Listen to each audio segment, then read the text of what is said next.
2번 연속으로 대장동 관계자들 재판에 불출석하게 되면서 300만 원의 과태료를 처분받았습니다. 화면 보시죠.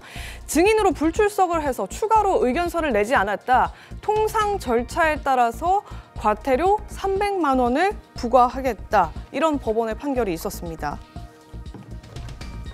네, 지금 대장동 재판 증인 불출석을 한 게 이번에 2번째라고 하거든요. 그런데 총 6번을 이재명 대표를 증인으로 부르겠다고 했기 때문에 앞으로 4번의 증인 출석이 더 남아 있습니다.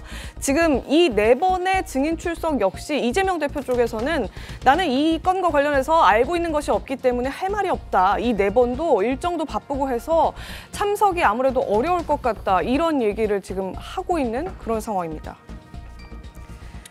자, 지금 이 대표 말에 따르면 나 바쁘니까 못 가겠다 이런 건데 가능한 겁니까, 윤기찬 변호사님? 일반적이질 않죠. 특히나 저 부분은 지금 다른 사람의 재판인 듯 저희가 보여지지만 실제는 본인의 재판이에요. 왜냐하면 대장동 관련 사건이 2개로 나눠져서 재판부가 지금 이건 사법 편의상 그렇게 2 재판부로 나눠서 하고 있는 거거든요. 본인 재판부는 정진상 씨하고 한 재판부에서 받고 있고 네. 저 부분은 이제 뭐 남욱, 유동규 뭐 이런 분들, 뭐 정영학, 김만배 이런 사람들이 받고 있는 재판이거든요. 그러니까 따지고 보면 같은 대장동 관련돼서 개발비리 혐의에 대한 재판이에요. 그렇다면 본인 재판이기 때문에 원래대로 하면 사실은 이제 피고인 신문을 통해서 할 건데 네. 이게 나눠져 있다 보니까 증인 신문을 통해서 하는 거거든요. 그거 반드시 나가줘야 되는 겁니다. 본인이 만약에 억울함을 풀기 위해서라도 나가줘야 돼요. 왜냐하면 그렇죠. 본인이 거기서 하는 증언은 본인 사건 관련돼서 또 증거로 쓰이거든요. 유리한 증거로 쓸 수 있는 거 아니겠습니까? 그러면 나가서 얘기를 해줘야 되는데 지난 14일 날 안 나가겠다고 하면서 그 이유로 된 게 뭐냐면 나는 그 사건 관련해서 아는 바가 없다. 이거는 사실 재판부 입장에서 보면 기분 나쁘죠. 왜냐하면 어떻게 아는 바가 없습니까? 성남시 인허가권을 가진 분이 그 인허가 관련돼서 뭐 그 인허가 관련된 여러 정보가 새 나가서 이런 비리 문제가 생겼다고 해서 기소가 됐는데 나는 모른다라고 말씀 주셨고, 2번째는 바쁘다예요. 재판부도 바쁩니다. 그리고 이 바쁜 취지가 뭐냐면 여러 개 재판을 받아서 바쁘다 그러면 그날 지정된 날짜가 이 해당 다른 재판부하고 이렇게 겹친다라고 원래 이렇게 설명을 해줘야 되는 겁니다. 그래서 못 나갑니다. 근데 그 설명 없이 그냥 여러 개 재판 받고 있습니다. 그다음에 나 의정 활동 때문에 바쁩니다. 이런 거는 원래 이렇게 하지 않습니다. 그리고 기일마다 또한 그 뭐 불출석 사유서를 내야 되는데 한 번만 내고 안 나가신 거예요. 그럼 이제 과태료 처분이 유지가 될 거고 다음에 혹시 또 안 나오시면 아마 구인장을 발부할 겁니다. 알겠습니다. 저 부분은 구인을 하시면 그때 나오실 거예요, 제가 볼 때. 근데 벌금형이 아니라 감치? 감치까지는 안 갈 거예요. 뭐 야당 대표를 감치하기는 좀 어렵고요. 뭐 구인장 발부하면 아마 여러 가지 이유로 나오시지 않을까 싶고 그때 구인장 발부 하고 나오시면 그때 과태료 결정을 아마 취소할 가능성도 있습니다. 알겠습니다. 자, 뭐 이번만 문제가 아니었죠. 사실 이재명 대표를 둘러싼 법적, 이게 사법적으로 여러 가지 논란들은 끊이지 않고 있었습니다.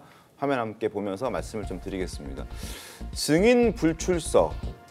지금도 마찬가지죠. 이거 대장동 일당 재판들 나 모른다, 나 안 갈래, 나 지금 바빠 뭐 이러면서 이제 증인 불출석, 지금 과태료 300만 원 받은 상황이고요. 자, 위헌법률 심판 제청 신청, 이거 선거법과 관련해서 항소심에서 2차례나 했고 과거에도 한 적이 있습니다. 그리고 변호사 선임 지연한 적도 있고요. 재판장 기피 신청 6차례 결정문 수령 지연. 야, 이건 대북 송금 재판에서 많이 벌어졌던 일들입니다. 검찰 출석 요구에 불응했던 부분들도 있습니다. 법인카드 출석. 결국 이거 못 갖고 그냥 조사 없이 기소가 됐던 사건이기도 합니다. 자, 그래서 이제 조선일보에서도 지적들이 나왔습니다. 대통령이 되겠다면서 법 무시하면 누가 법을 지키겠느냐. 대통령이 되겠다고 했던 사람이 법을 잘 지켜야지. 대통령 되겠다면서 법을 무시하면 과연 국민들이 법을 지킬 수 있을까? 국민들한테 법을 지키라고 말해도 니도 괜찮아? 라고 질문을 할 수밖에 없고, 그래서 전한길 씨도 지난번 집회 시위에 나와서 거짓말 해도 돼, 뭐 해도 돼, 그렇게 말할 자신 있으면 이재명 대표 지지하라고 했던 것도 바로 이런 배경들이 깔려 있었기 때문이라는 비판을 피할 수 없을 것 같습니다. 성치현 부위원님 어떻게 좀 보셨습니까?